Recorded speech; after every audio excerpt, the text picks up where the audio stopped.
Hola Venezuela, Iberoamérica, gracias por estar con nosotros. Esta es la hora de Contrapeso, la otra opinión. Wilmer Rosas, desde Canalí en Caracas, les saluda para todo el país, para toda Iberoamérica. Gracias por todos esos contactos que han hecho. Y un comentario introductorio tiene que ver con el tema de las redes sociales. Cuánto se ha exacerbado los ánimos, la polarización. A algunos les gusta el formato, otros lo cambian. Sin embargo, nosotros hemos venido a tratar de realizar en este canal, a esta hora, una balanza de la opinión pública. Por eso en el día de hoy nos va a ayudar a entender lo que está sucediendo actualmente en este capítulo de la historia contemporánea venezolana. Importante capítulo, diría yo, determinante. Un sociólogo que es secretario de la Universidad Central de Venezuela, Amalio Belmonte, está con nosotros. Amalio, gracias por estar con nosotros. Saludos, Wilmer, para toda Como la audiencia. sociólogo, te pregunto de una vez, ¿qué pasa en medio de esta polarización? Y si es cierto que el 7 de octubre, 10 de la noche, 12 o el 8, la mitad de la población puede caer en una depresión, entendiendo que su candidato no va a ganar. Bienvenido. Sí, claro, muchas gracias, Wilmer. Y la audiencia, sin duda alguna que toda elección, todo proceso donde vamos a escoger a alguien que no sale favorecido con la voluntad de quienes votaron, quienes decidieron, se genera frustración, se genera ansiedad, en fin. Ahora, eso se acentúa cuando, en el caso venezolano, la polarización tan acentuada, tan aguda, multiplica esa posibilidad de que alguien o tenga mucha euforia si sale triunfador o se tenga una gran depresión, un colectivo depresivo. Sí, porque hay como dos formas de ver la vida que están muy polarizadas. No son las elecciones tradicionales en Venezuela o en otra parte del mundo, sino que en este caso concreto son dos modelos que han tenido una controversia muy polarizada, muy dicotómica, muy excluyente. Y eso acentúa tanto la euforia para quien gane como la frustración para quien pueda resultar. ¿Pero eso puede derrotado. impulsar a la violencia? Yo no creo necesariamente que sea así. Mira, en general, mire, y lo hemos visto en la campaña electoral, por mucho que ha habido un lenguaje agresivo por una parte y la respuesta del otro, a pesar de eso, la mayoría de las personas, es decir, entienden, asumen que lo democrático es aceptar los resultados. La mayoría del venezolano no es agresivo, no va a salir, diremos, a hacer actos de violencia porque su candidato no haya sido favorecido. Creo que la amenaza que se dice por allí, que si no triunfa alguien se va a producir el caos, va a haber violencia, eso no es verdad. Eso no ocurrió en ninguna parte del mundo. Recordemos cuando el general de Gaulle le decía a la población, si no votan por mí habrá un caos, y no hubo caos. Eso fue, para él fue importante dos veces. La tercera vez le dijo Francia, no es usted general, y no ocurrió nada. Es decir, Recuerdo cuando vino Charles de Gaulle a Venezuela y pusieron Gol de Charles, ¿te acuerdas? La viñeta esa del Nacional, no, hace sí. mucho tiempo. Es un flashback de la historia. Pero estamos en Venezuela y esto es Caribe, esto está muy caliente. La gente, te lo digo por el Twitter, por las relaciones que las se redes establecen sociales, allí, claro. muy fuerte lo que está diciendo la gente allí, y sobre todo que, por ejemplo, en el caso nuestro nos están pidiendo que nos balanceemos, que digamos por quién tiene que votar. ¿Qué debería hacer un sociólogo, un comunicador en este momento? Tender puentes, buscar las relaciones que se permitan entonces permear algún tipo de convergencia en el país. ¿Qué debemos hacer ahorita? Claro, yo creo que aquí una cosa muy importante, un asunto muy importante, creo que se ha planteado, quizás los candidatos no lo han planteado de la misma manera, es reconstruir el país, la unidad del país. Es imposible un proyecto de país y se va a ver aquí la influencia que tiene cada candidato tiende a ser pareja.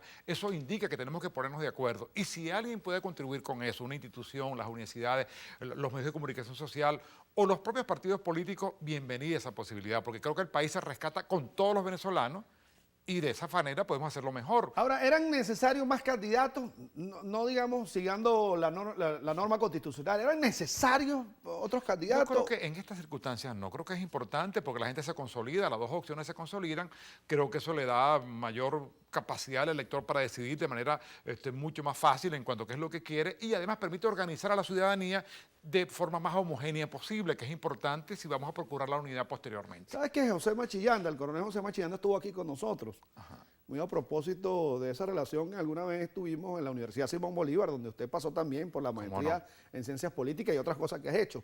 Pero él se sentó acá y nos dijo que había un casi que seguimiento religioso con el tema del mensaje del presidente Chávez que causa delirio.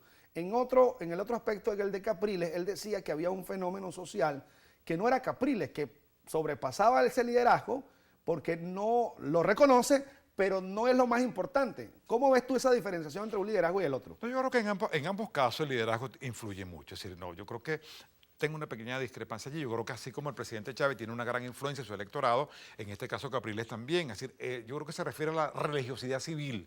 En el caso de Chávez ha existido mucho una especie de acuerdo religioso con él, pero siempre ocurre con los candidatos presidenciales, sobre todo en campañas electorales. También Capriles ha desarrollado una emotividad que no la vimos con tanta fuerza cuando Rosales, ni tampoco cuando candidatos, cuando hubo la competencia con Salas Romer. En el caso de Capriles hay una emotividad que no habíamos percibido en la oposición, que le incorpora a la campaña. Yo creo que sí hay también allí una relación muy emotiva y no religiosa en esos términos como en el caso de Chávez, pero bastante emotividad. Creo que Capriles es mucho más que candidato. Creo que él ha logrado concertar unos esfuerzos que, sumado a los partidos políticos y los grupos que lo apoyen, no lo hubieran logrado. Esta es la balanza de la opinión pública, Amalio, que se comienza a balancear en el día de hoy y pareciera que el sociólogo toma posición política por uno de los candidatos. Es decir, permite en este momento un intelectual a un académico. Hay que balancearse en este momento. Mira, yo creo que uno tiene que tomar posiciones, hacerlo con la mayor sensatez, con la mayor prudencia posible, como universitario y como sociólogo y como parte de lo que pudiéramos llamarlo, la gente que tiene que ver con el pensamiento en Venezuela, que no es única solo en la universidad, uno tiene que tomar posición como ciudadano también, no está excluido. Yo creo que a la universidad le conviene que haya alternabilidad en el poder, la universidad convive con la pluralidad, los valores de la pluralidad, de la tolerancia tienen que ver con la universidad, y si hay un candidato que sea más tolerante, que sea más plural, que garantice que hay un ambiente democrático para que coexista la universidad, yo me inclinaría hacia ese lado. Ahora, ¿y eso no sería un elemento eufemístico para explicar o para proponer o para impulsar un modelo también de universidad más hacia la derecha? No, fíjate tú, porque ¿qué es lo que yo creo que tiene que ser la universidad? No tiene que ser un espacio abierto para todas las concepciones, no importa que seas de derecha, de izquierda, de centro, que seas positivista, que admires al presidente Chávez, que no quieras nada con el presidente Chávez. Eso tiene que caber en la universidad sin ningún peligro. Si hay un candidato que garantiza eso, que tú no vas a perseguir a nadie, que nadie se va a sentir perseguido, agredido por lo que piense, ese candidato debería corresponderse con lo que yo pienso que debe ser la universidad. Mira, refrescando palabras de Sabater, cuando decía idiota del griego idiotés, que es aquel que no está interesado en política o que no puede proponer algo, ¿tú crees que los venezolanos somos idiotas? No, en absoluto. Te lo digo porque de manera alevosa te pregunto eso, porque es que resulta que hemos tenido discusiones aquí con gente de oposición donde prácticamente le dicen a los chavistas así. No, no creo. Mira, la gente que apoya al presidente Chávez tiene mi respeto, tiene derecho a creer en el presidente Chávez. Yo tengo una posición distinta a esa, pero no por ello cuestiono, igual que pasa con las religiones, pues todas son respetables. Uno lo que tiene que hacer es defender la posición que uno tiene sin descalificar al otro. No es necesario descalificar al otro, simplemente decir que uno cree en una concepción determinada, la defiende con pasión, pero sin descalificar, sin disminuir. Hay gente de muy buena fe, gente muy honesta que cree que el presidente Chávez debe ser el presidente. ¿Pero tú crees que existe una omnibulación con respecto al tema? ¿Está la gente omnibilada cuando habla del presidente Chávez? Y al revés también, fíjate tú. El propio presidente de la República tiene un discurso que no es muy cordial con quien no cree en él, y eso también ayuda a la polarización y ayuda a la agresividad. Es cuando descalifica que el otro es escuálido, en fin, que el otro es neoliberal, eso no tiene sentido. El otro es un adversario tan respetable como lo es él. Tengo que hacer el primer corte, pero regresamos con el sociólogo, secretario de la UCB, Amalio Belmonte. Ya regresamos.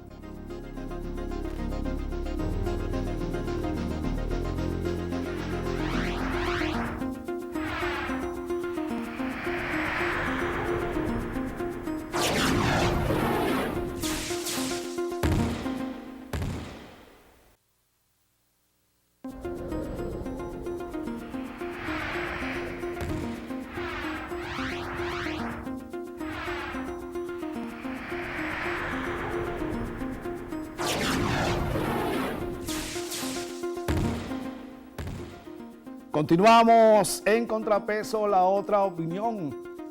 Bueno, vamos a seguir tomando clases de oratoria con mi amigo René Yagoseski para ir manejando las cosas, ¿verdad?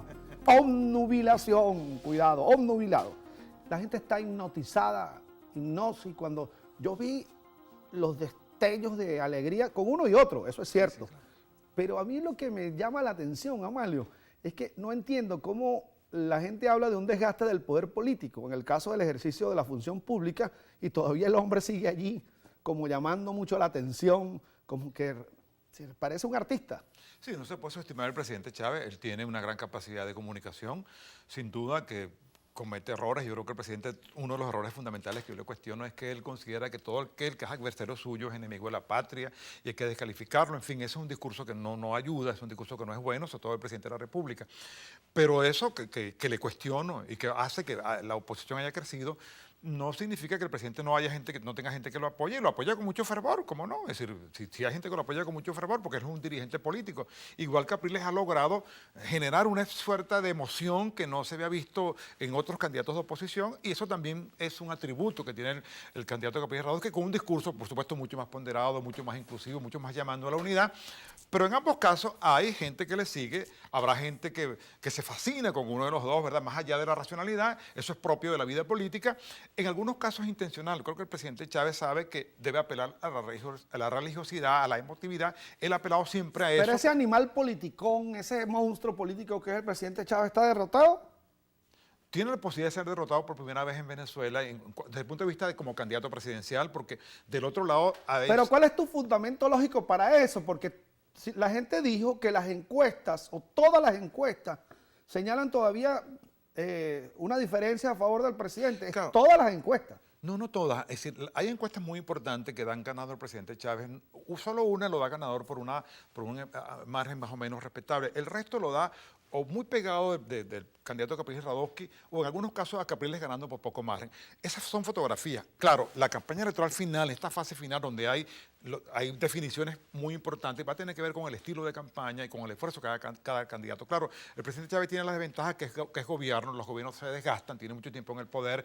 Capriles ha asumido algo que a Chávez le gustaba mucho, que era el nuevo. Chávez cuestionaba mucho el pasado, no volverá en el pasado. Y hoy en día él es pasado y Capriles es como lo nuevo. Es decir, y él criticaba mucho que eran viejos dirigentes, en fin. Hoy Capriles es el nuevo, es el joven. Pero Mario, pero espérate un momentico. ¿Cómo es eso de que Capriles representa lo nuevo y la relación política que tiene en la mesa de la unidad con los factores de siempre, del status quo de lo político? ¿Cómo se separa eso ahí? Pero fíjate tú que estatus, entendiendo como estatus es el poder y el poder es Chávez. Hay estatus en ambos lados, pero no es nada más estatus que el propio gobierno que tiene 14 años, es decir, si por ese lado.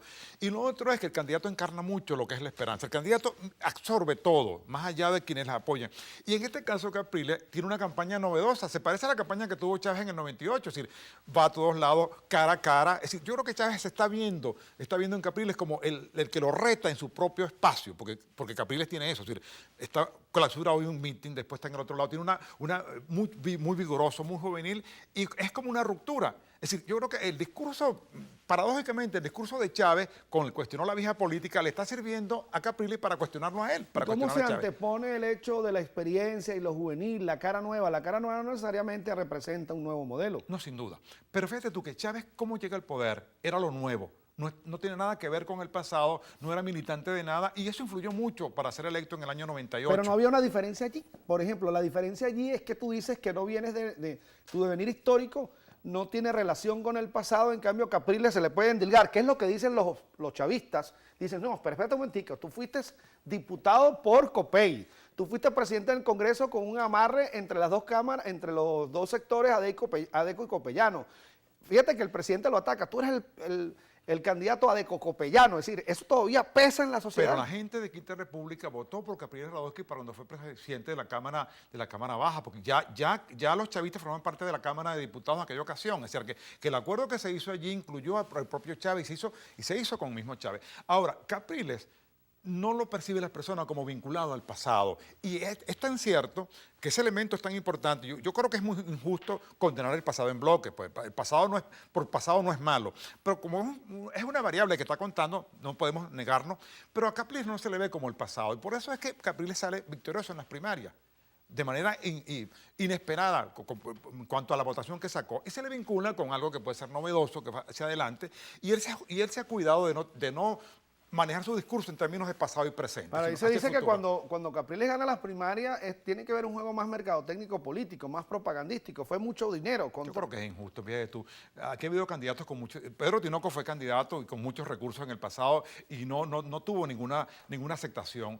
el propio, hoy en día, es candidato Diego Arre, también fue candidato apoyado por recursos muy poderosos en aquella ocasión y tampoco no es suficiente tener recursos económicos y eso lo ha demostrado. Creo que él ganó por el discurso que tiene, que es el mismo que tiene ahora, ganó. La gente que votó allí no es millonaria, votaron 3 millones de personas. Es decir, ahí habrá un grupo de personas que... Fíjate, ayúdanos a entender esto. Él se ha atornillado, se ha profundizado déjame utilizar suerte de una dislexia académica con el permiso de Germán Carrera Dama, que también estuvo aquí enseñándonos cosas. Él dice que no hay nada más profundo que el hundimiento. Muy buena frase. Muy buena frase. Y él nos dijo aquí también que habían golpes de Estado buenos y malos. Los golpes de Estado o esos movimientos produjo el surgimiento del presidente Chávez en un momento determinado. Aquí hubo un intento de golpe de Estado que vinculan a Capriles con el tema de la embajada cubana. Sí. ¿Cómo tú no le dices a ellos que utilicen esos argumentos? ¿O cómo es válido en uno y en otro? Mira, yo creo que, claro, en política, sin duda alguna, hay argumentos muy sólidos, muy civilizados, y hay otros que no lo son tan civilizados, aquí en cualquier parte del mundo. Lo que llaman la campaña sucia, lamentablemente está en todas partes y se utiliza. Ahora, eso acá... ¿Si crees que hay campaña sucia en este momento en Venezuela? No, claro. ¿Y de los dos comandos? Mucho más del lado del gobierno porque tiene un control muy importante. Pero sí dice que el lado opositor también lo hay. Pero no del candidato Capriles. El candidato Capriles ha sido muy ¿De quién cuidadoso. sería entonces? Bueno, obviamente, me imagino yo que en las campañas locales y regionales habrá gente que apelará y por las redes sociales a hacerle cuestionamientos al presidente Chávez que escapan a lo que es normal en política o lo que es habitual en política. Pero la campaña de oficialista contra Capriles ha sido terrible y dura, vinculándolo con cosas que el propio gobierno o el propio Tribunal Supremo de Justicia lo absorbió. Es decir, él tuvo un juicio, el juicio resultó ya sobreseído. Es decir, que Capriles no tiene nada que ver con lo que se le está acusando de la Embajada de Cuba. Sin embargo, eso se le dice por allí constantemente, se le acusa de nazi. A alguien que tiene ascendencia judía se le acusa de nazi, lo cual es injusto con el propio candidato Capriles y es injusto desde el punto de vista personal y el punto de vista moral.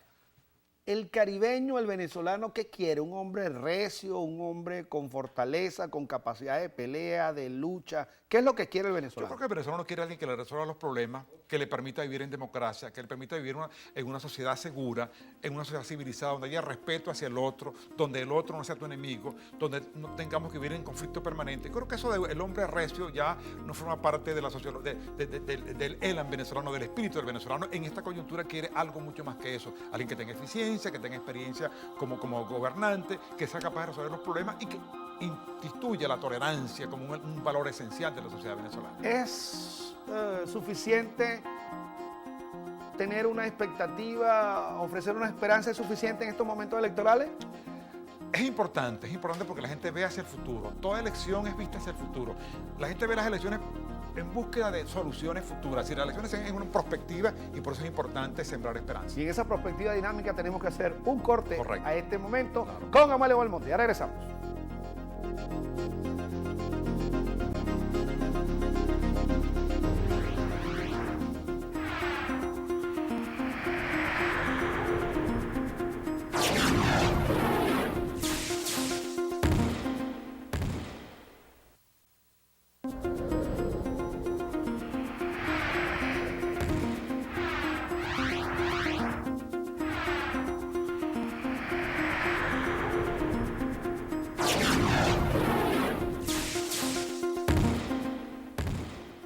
Continuamos, Amalio, como una arquitectura del mensaje y una difusión profusa, prolija, muy importante de esos términos, el oficialismo ha dicho el candidato de la derecha, el candidato de la derecha, el candidato de la oligarquía, el candidato de los sectores pudientes.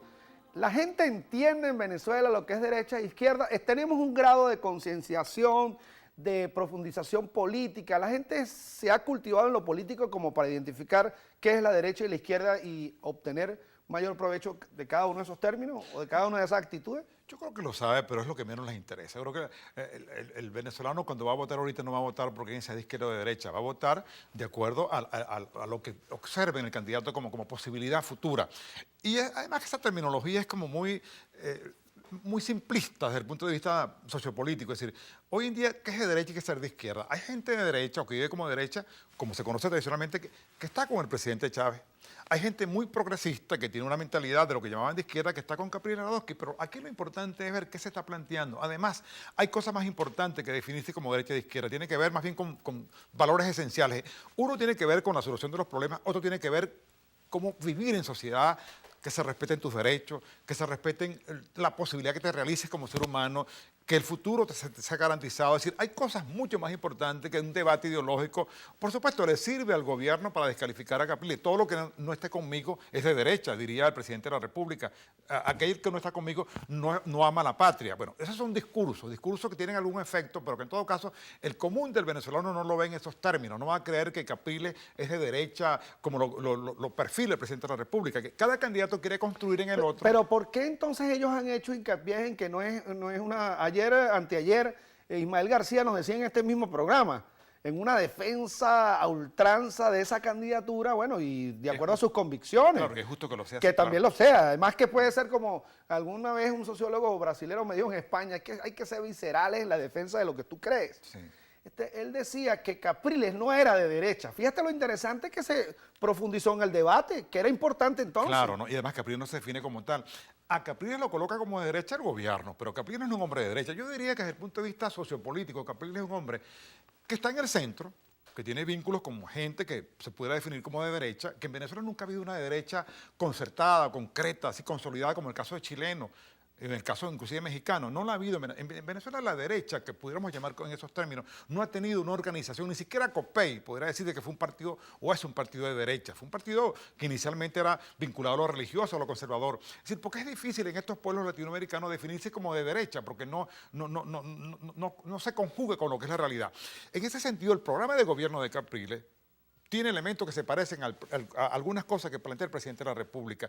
Y en el presidente de la República, cuando hay un centralismo exacerbado, eso es muy de derecha. Es decir, centralizar el poder tiene que ver de Estado, con, claro, ¿no? Y además, concebir el poder como concentrado en una sola persona es una concepción de derecha. Pero tú ves la posibilidad de fortalecer al Estado en la propuesta de Capriles o alejarse del fortalecimiento del Estado como tal. Es que, claro, depende de cómo se concibe. El Estado no se desfortalece o se debilita, valga la expresión inicial que fue incorrecta, porque se comparte el poder regionalmente, porque hay descentralización. No, se consolida mucho más el Estado. Los Estados Unidos son un sistema político federal, claro. Y no es un Estado débil. No. Ni tampoco en Alemania. Es decir, yo creo que lo que ocurre es que la concepción que tiene el gobierno, en este caso quienes nos gobiernan, es que el Estado tiene que estar concentrado en el poder ejecutivo y en una sola persona. Ahora, he observado en estos días recientes, pasados, suerte de unos elementos, yo no sé si a priorismos o ingenuidad o adelanto de un juego que quisiera que nos ayudaras a entender, muy a lo propósito de esa burocracia imperfecta de Max Weber, ¿no? Que él, fíjate, Capriles habló de un vicepresidente. O sea, eso es bueno, adelantarse, eso es bueno. No rayó allí en una ingenuidad política. No, pero no mencionó quién. Yo creo que pero no tiene candidato. Pero eso no genera expectativas sobre la gente que está al lado de él. Claro, pero tuvo la habilidad de no decir quién pudiera ser, porque claro, imagina uno, y es natural que quienes están apoyando al candidato Capriles Radosky aspirarán o ser ministro en el caso que gane las elecciones, o ser vicepresidente también nominado. El presidente de la República tiene su vicepresidente, que es el Ajauga, a lo mejor no propone más nadie, sino que lo mantiene como candidato hasta este momento, ya lo tiene. Yo creo que es justo que lo diga porque eso está en la figura, es decir, tiene que tener un vicepresidente, tiene que decir que lo va a elegir, que lo va a escoger o que lo está pensando. Y esa expectativa es positiva también. Lo que no debe hacer es nombrar hasta que no ocurran las elecciones. Claro, de todas maneras, siempre será un desideratum hasta que no logre el objetivo. Claro, así es. Y, bueno, y es justo que sea así, que piense. Y mucha gente que está a su alrededor creerá que es ese o esa, porque debe haber mujer u hombre allí en ese caso. Bueno, en todo caso, habrá que esperar. Y no podía, diremos, obviar ese señalamiento en cuanto que va a tener una o un vicepresidente. La izquierda en Venezuela en este momento muy genérico, porque no vamos a entrar en una tesis de grado en ese caso, pero está debilitada, está concentrada. Hay factores de izquierda que apoyan a Capriles. ¿Y cómo ves tú el manejo de la izquierda en este momento? La izquierda en general en el mundo viene de retroceso porque el fracaso de la Unión Soviética es un peso enorme. Eso de definirse que vas a expropiar los medios de producción, que la clase obrera hará la revolución, esa terminología que fue muy propia del lenguaje marxista, la realidad la destruyó como posibilidad. Ajá, pero ya va, espérate un momentico, pero entonces los chavistas rápidamente dicen, sí, y el devenir histórico de lo que está sucediendo en Europa, con España, Portugal, Grecia, Italia, etcétera. Es verdad que los indignados, ¿qué sí, pasa allí? pero los indignados no se definen como de izquierda, ni tampoco Europa. En Europa la izquierda como democrática, como posibilidad, está muy disminuida. Lo que le pasó al PSOE en España, por ejemplo, lo que pasa en Grecia, lo que pasa en Portugal. Es decir, es la derecha la que está gobernando a Europa. La crisis económica pudiera dar el traste con eso y hacer que la izquierda vuelva al poder. Pero en general, de unos 5 años para acá, la izquierda está en retroceso desde el punto de vista de la aceptación por las comunidades votantes, por la sociedad civil, por llamarlo en esos términos. O sea, en Venezuela no es una izquierda curiosa, financiada con dólares de los Estados Unidos. Tenemos dólares por el petróleo y financia la revolución. Una revolución curiosa. No, pero David Paravicini nos explicó el término aquí de la negociación petrolera con los Estados Unidos. Nos la explicó bien con el término de las refinerías que tenemos en Norteamérica y las bombas de gasolina que tenemos. Es decir, nosotros le vendemos a un estado dentro de otro estado. Pero nos financian con dólares norteamericanos. Es decir, esta revolución... No, esos dólares son del Estado venezolano. Claro, está bien, pero nos los pagan, es un dólar en concreto. Esta es una revolución financiada con dólares, sin lugar a duda. Pero es una moneda universal. Sí, pero es que ellos desprecian el dólar. Y sin también embargo, te pueden financiar con yuanes. Está bien, pero es una revolución financiada curiosamente por dólares y con una actitud monopólica. La OPEC es una estructura monopólica que impone un Está precio. opositor la cosa hoy, está opositor. Aquí está Amalio Belmonte con sus argumentos, con su estructura importante, académica, que nos permite seguir discutiendo. Ahora ven acá, en Venezuela, la gente percibe a Capriles, ¿tú crees que los percibe independientes de la izquierda, independientes de la derecha?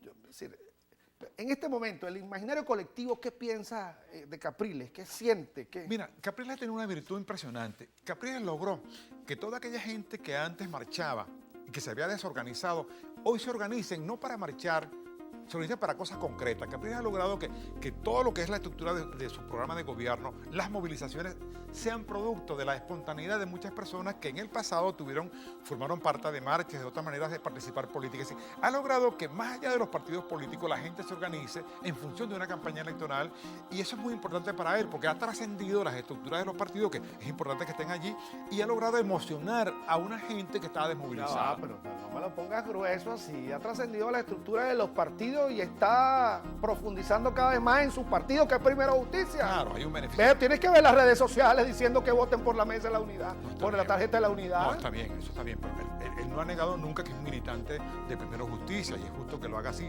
pero él ha logrado que más allá de Primero Justicia, gente que lo apoye y más allá de los partidos políticos que están en la mesa de la unidad, eso es muy importante para un candidato. Tiene que ver con su gran capacidad y con su discurso. Mire, compatriota, con el corazón en la mano, hay que hacer un camino para el corte, porque si no... Vamos a ese camino. Pues. Ya regresamos.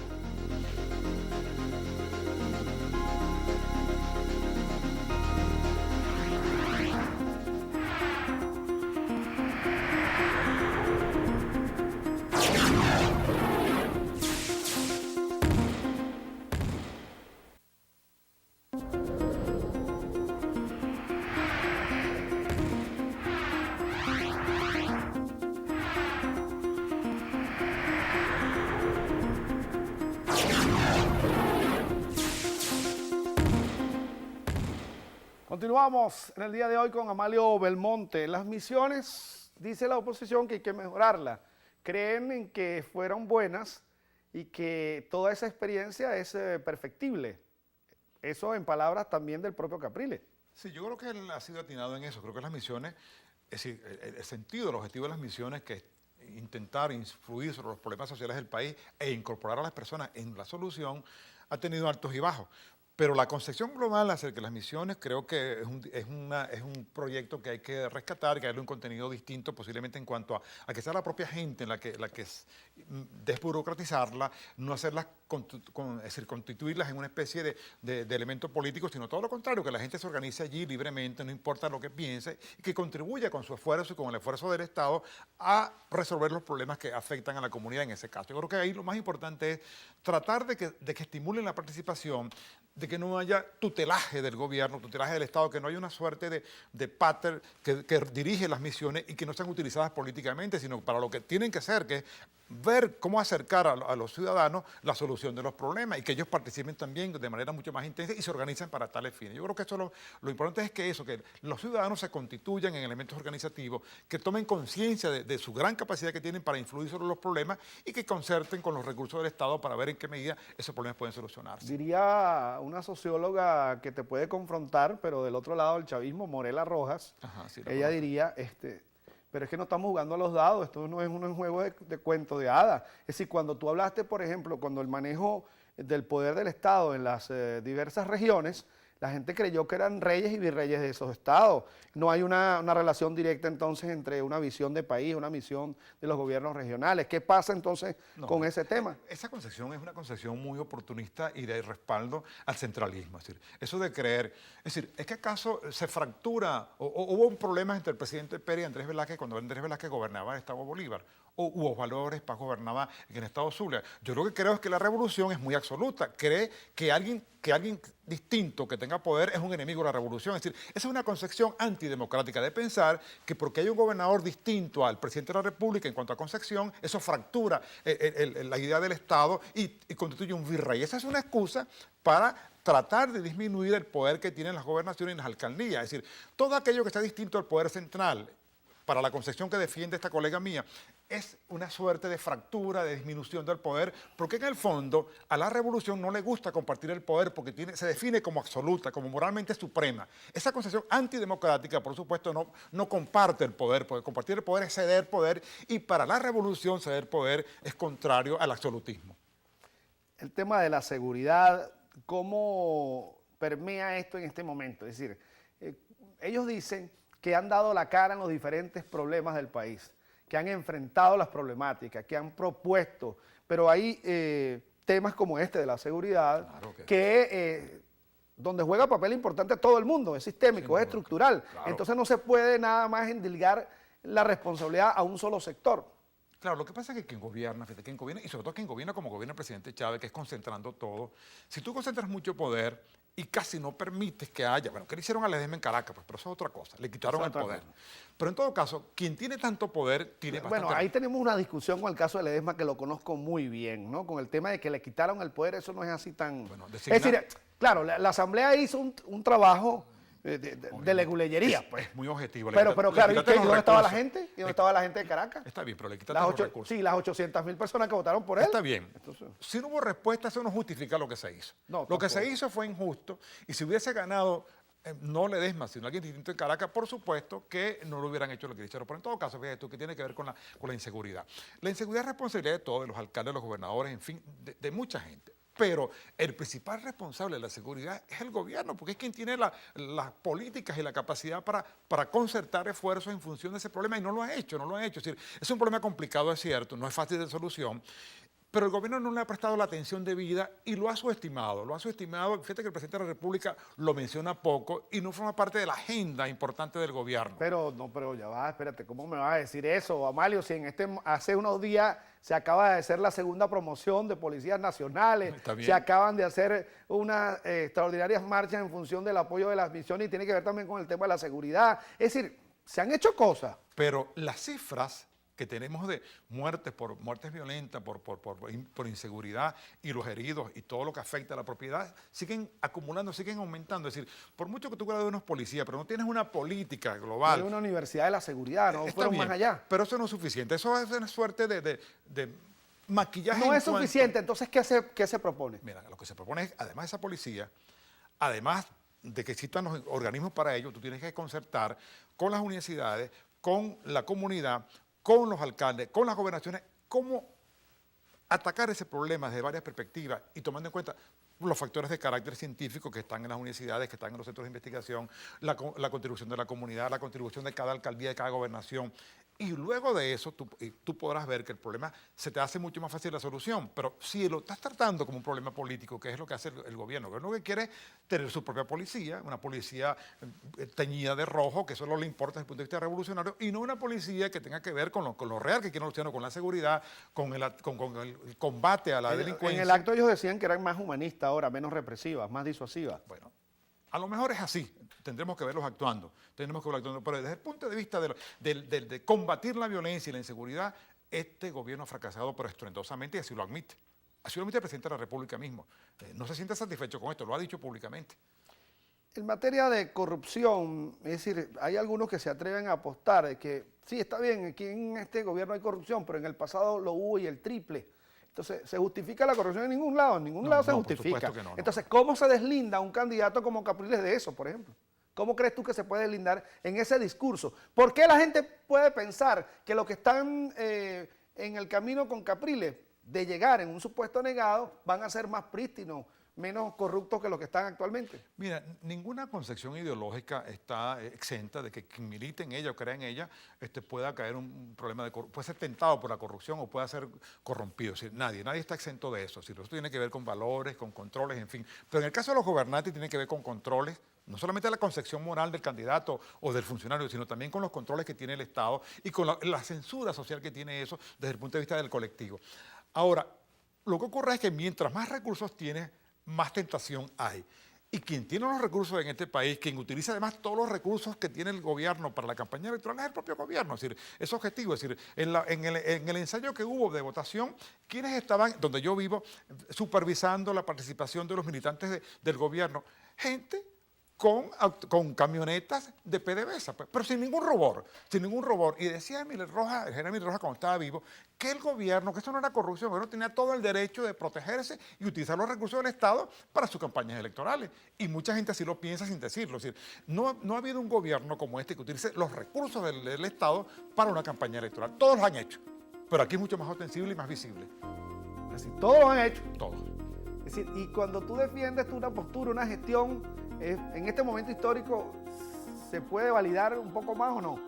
No se puede validar un poco más en ese momento el ejercicio del poder. Claro, de acuerdo. Es decir, si tú tienes la suficiente, diríamos, solvencia y la suficiente conciencia para no utilizar los recursos del Estado, que son de los venezolanos, en tu propio beneficio desde el punto de vista electoral, creo que eso lo valora la gente positivamente. ¿Fue positivo el tema de los satélites venezolanos? Sí. ¿Positivo? Sí. Ese es un recurso tecnológico que se puede utilizar en función de la educación, en función de comunicarnos mejor. ¿Por qué no? ¿Por qué no reconocerlo? Vamos a hacer un corte. Regresamos en breve con mucho más. Amalio Belmonte en el día de hoy.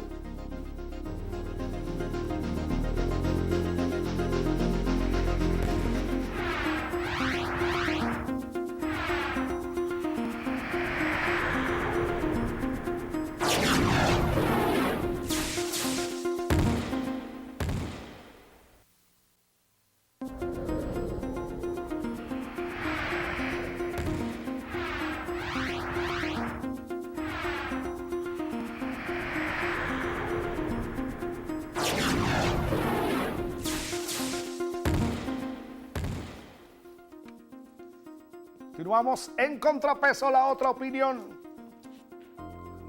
Algunos ratifican el formato, otros nos critican vía Twitter. Bueno, vamos públicamente, estamos expuestos, ¿verdad? Así es. El que no se quiere quemar no se acerca a la es. candela y Así nosotros es. estamos en la candela. No se porque preocupe. faltan escasos 6 días, 7 días para las elecciones. Así es. El momento crucial del 7 de octubre da para que la gente reconozca al otro. Esto es muy importante, Claro, eso sería- que haya voceros académicos, institucionales, políticos, que se paren frente al país ante cualquier amenaza de violencia. Así es, claro. ¿La universidad está preparada para eso, Amalia?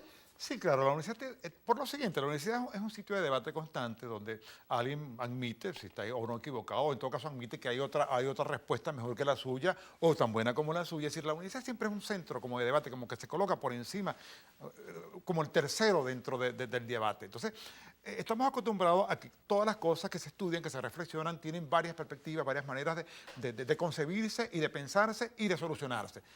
si estamos vinculados con eso, además elegimos a los decanos, elegimos a las autoridades centrales, es decir, estamos constantemente renovándonos y utilizando la democracia como mecanismo de convivencia política y para definir nuestras cosas. Es decir, la universidad es un espacio realmente de tolerancia, de pluralidad, de democracia y de respeto a la alternabilidad. Yo creo que en ese sentido los universitarios y la institución como tal es capaz de admitir o de asumir, bueno, mire, si alguien ganó porque así lo quiso la mayoría de los venezolanos, pues eso hay que respetarlo y también otra cosa, quien ganó respeta a la otro que también tuvo una mayoría importante de personas que creyeron en él. La democracia no puede ser, el ganador se lo lleva todo, nunca debe ser así, sino que el poder tiene que admitir... Al enemigo ni agua, pues tampoco... No, eso es absurdo, eso es absurdo, posiblemente lo es para quienes piensan en términos absolutistas. Vemos ahí Obama convive con gobernadores que son republicanos y con un parlamento que no les es afín. Y en todas partes del mundo, pues, igualmente, Rajoy en España tiene que saber que hay una gente que lo adversa en la Asamblea Nacional, en la Corte, en el Congreso, perdón, de allá de España. Y igualmente en cualquier tipo de gobierno, allá mismo en Chile, en México, en fin, siempre tiene, la democracia no es absoluta en cuanto a que quien gana o quien pierde va al ostracismo y quien gana entonces se controla todo el poder. Las comunidades, las colonias importantes en Venezuela, o las comunidades que ya son parte de nuestra idiosincrasia, como diría Néstor García Canclini en esa hibridación cultural, los portugueses, los italianos, los árabes, los colombianos, ¿por quién crees tú que se esté balanceando en este momento en Venezuela? Bueno, ha habido en alguna ocasión en el presidente Chávez algún discurso xenofóbico en algún momento lo ha hecho con la comunidad judía, a la vez lo ha hecho con la gente de Colombia, y eso pudiera influir también. Y en el caso de algunas comunidades que se han dedicado a las pequeñas propiedades agrícolas, pequeñas propiedades comerciales, pudiera influir ese problema de la expropiación de manera negativa. O sea, pudiera el presidente haber perdido allí fuerza que la tuvo en el pasado con los productores. Yo estuve hace poco en el estado de Barinas, los productores de café, y están asustados frente a la posibilidad de que se les expropie. Y así será con los que tienen pequeños comercios, los que tienen pequeñas propiedades. Es decir, la gente que ha hecho un esfuerzo por emerger en Venezuela, por subir socialmente, teme que haya una política de expropiación como la que hemos visto, y eso le hace mucho daño al presidente de la República. Dejemos claro que Amalio Belmonte, miembro del Consejo Universitario también de la UCB, no está hablando, universitaria. Y autoridad universitaria, por supuesto. No está hablando en nombre del Consejo Universitario, donde hay disímiles... No. La mayoría del Consejo Universitario tiene un pensamiento democrático y sabemos que la universidad requiere que haya un gobierno democrático y tolerante para poder seguir existiendo como institución. Un gobierno autoritario, un gobierno que tenga un solo pensamiento, es contrario a los valores universitarios. Ahora, ¿y la universidad... de esa concepción de no arrodillarse jamás ante lo que significa el presupuesto, de las políticas del Ministerio de Educación Superior, del propio Ejecutivo, está un poco en razón de lo que va a pasar en el 2013, que hay un déficit en el presupuesto de las universidades? Así es. ¿Cómo se prepara entonces ante esta coyuntura política? ¿Ustedes generarían o se puede pensar que tienen que ser de oposición en este momento? En este momento, quien tenga un pensamiento de defensa de la autonomía tiene obviamente que creer que debe haber un cambio en el poder. El presidente de la República no coincide. Pero la UNEFA puede decir lo contrario. No, claro, pero la UNEFA... ¿Y la bolivariana también? Sí, pero ahí no son electas las autoridades, ni hay una democracia interna, como la hay en la UNICEF Carabobo, en ULA, en Luz, en la Simón Bolívar. Es decir, la gente que está acostumbrada a democráticamente resolver los problemas internos de las universidades, por supuesto que coincide más con un candidato que con otro. Coincide más con un candidato que le proponga la convivencia, que le proponga el respeto a la autonomía universitaria, que le proponga el respeto a todo lo que significa la institución como elemento plural en el país. Y en ese sentido, la agresión que ha hecho el gobierno contra las universidades va a influir mucho en que la comunidad de estudiantes y profesores se pronuncie mayoritariamente por un candidato y no por otro. Pero pudiera existir, de acuerdo al amplio despliegue de nuevas universidades, de estudiantes universitarios que estén diciendo exactamente lo contrario de lo que ustedes digan. Sin duda, claro. En aquellas universidades donde no se elige los rectores, no se eligen las autoridades, y se intenta, y sin embargo, a pesar de ello, estuve por allí en Barinas y había estudiantes de la UNEFA acompañando a quienes estaban propugnando la candidatura de Capriles Radón. Hay mucha gente que estudia en la UNEFA y estudia en la bolivariana, quisiera elegir a sus autoridades, quisiera que en el país hubiera una democracia mucho más tolerante y que tenga que ver con la vida universitaria. Tenemos que ir a los tips de contrapeso.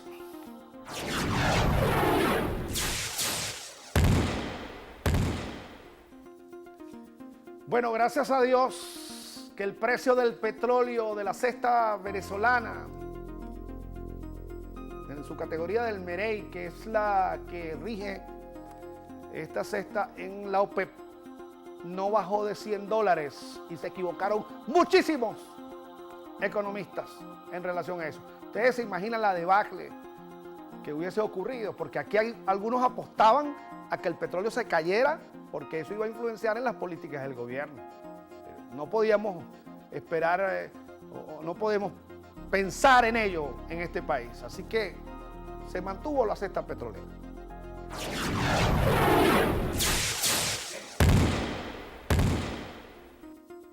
Después del 7 de octubre, los liderazgos regionales se van a medir, van a estar en una balanza. Vamos a ver si es verdad que hay liderazgos regionales, independientemente de los resultados del 7 de octubre, para defender o no la descentralización, para seguir a un proyecto político. Los líderes regionales, vamos detrás de ellos, porque aquí habrá un balance y un contrapeso de rigor.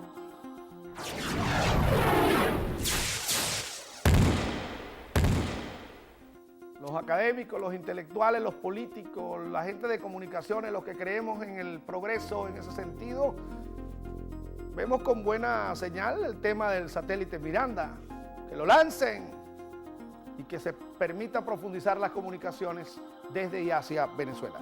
Bueno, yo quiero agradecer a Amalio Belmonte los conceptos emitidos en el día de hoy y abiertos para que la universidad siga en este balance, en este contrapeso. Muchas gracias. Wilmer Rosa regresará cuando Dios así lo permita. Hasta entonces.